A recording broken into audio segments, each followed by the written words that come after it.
Baiklah, selamat malam.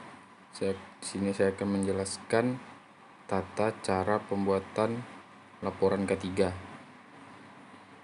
Nama saya Juardi Wilfredo dengan NIM D111191032. Pertama, report head office adalah indikator utama dan melihat ketertinggalan. Kedua, report owner adalah laporan yang akan diberikan ke owner sesuai peminatan. Yang ketiga, report P2K3, laporan yang diberikan kepada menteri melalui kantor departemen tenaga kerja setempat. Keempat, report Sudisnakertran, laporan yang berikan untuk memenuhi penerapan COVID-19. Kelima, annual report, laporan tahunan tentang perkembangan dan pencapaian selama setahun. Lead indikator merupakan pengukuran yang mengidentifikasi hal yang akan terjadi untuk mendapatkan kinerja tentang pencegahan kecelakaan.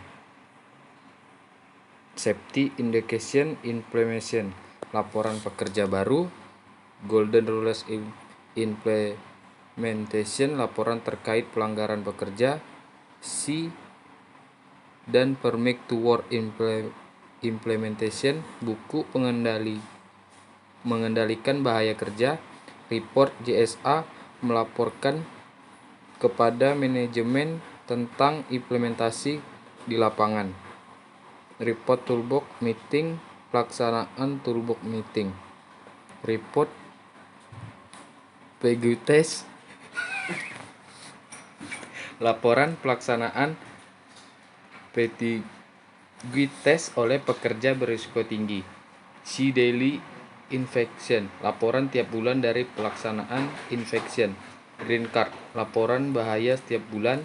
Report Manajemen Safety, melaporkan kepada manajemen mengenai bukti pelaksanaan patrol.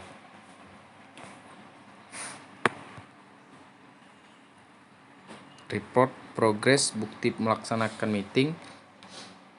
Report si internal, bukti pelaksanaan internal meeting. Report Jumat bersih area kerja. Report P2K3, bukti pelaksanaan pelaporan sesuai dengan standar waktu. Report Emergency Drill, merupakan bukti drill. Report Incident Sharing, laporan tentang terjadinya kecelakaan kerja. Regular Safety Campaign, pemasangan campaign di lapangan. Report Internal Training, pelaksanaan training sudah dilakukan dan sesuai dengan waktunya. Regular Inspection, laporan bukti pelaksanaan inspeksi dan tagging. Lag Indicator, umumnya berorientasi pada hasil akhir, mudah diukur namun sangat sulit dilakukan perbaikan. Sebagian pengukuran untuk mengidentifikasi kemajuan berdasarkan kepatuhan pada peraturan HSE. Berikut ada 6 peraturan HSE. Yang pertama, insiden statik, merupakan report terkait jumlah kejadian insiden. Kedua, site risk assessment, untuk memberikan informasi terkait nilai yang diraih oleh proyek. Ketiga, workplace safety program, mengukur pencapaian setiap proyek. Innovation, berisi tentang detail improvement yang digunakan oleh setiap proyek.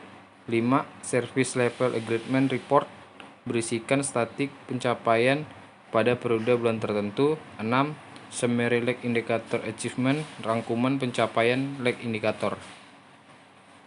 Report owner, merupakan report yang dilakukan oleh main kontraktor kepada pihak owner terkait kegiatan SHE sesuai dengan permintaan dan dilakukan secara mingguan dan bulanan. Pembukaan laporan P2K3. Siapkan salinan pengesahan P2K3 terlebih dahulu. Kedua, siapkan cover laporan P2K3.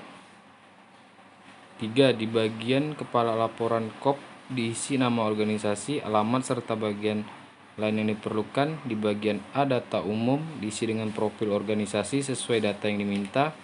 Di bagian B, data K3 diisi dengan jenis dan jumlah masing-masing personil K3 dan unit lain selain P2K3. Di bagian C, kegiatan K3 ini diisi dengan berbagai program P2K3 dan program K3 yang dilakukan oleh organisasi. Di bagian hambatan dan saran diisi dengan hambatan-hambatan terkait dengan K3 yang ditemui organisasi dan juga saran yang baik kepada pengurus ataupun kepada Disnaker. Berikutnya, sahkan laporan dengan tanda tangan Ketua P2K3 dan Sekretaris P2K3. Laporan P2K3 dicilid dengan rapi, diserahkan laporan P2K3 ke Disnaker setempat. Report Sudinas Kertran merupakan laporan wajib kepada dinas setempat terkait program pelaksanaan pencegahan COVID-19 tentang pelaksanaan pembatasan sosial berskala besar dalam penanganan virus COVID. Annual Report.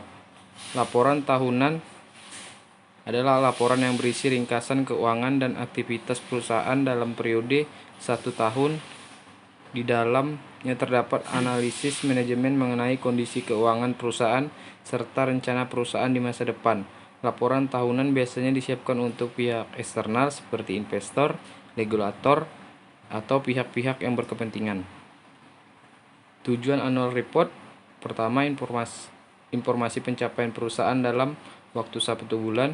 Media pemasaran yang kreatif melalui integritas tulisan dan desain. Ketiga, meningkatkannya daya tarik perusahaan di mata konsumen. Keempat, membuat informasi beragam yang penting tentang kegiatan perusahaan. Kelima, memberi gambaran mengenai tugas, peran, dan pekerjaan masing-masing yang ada di perusahaan. Sekian dan terima kasih. Kurang lebihnya mohon dimaafkan.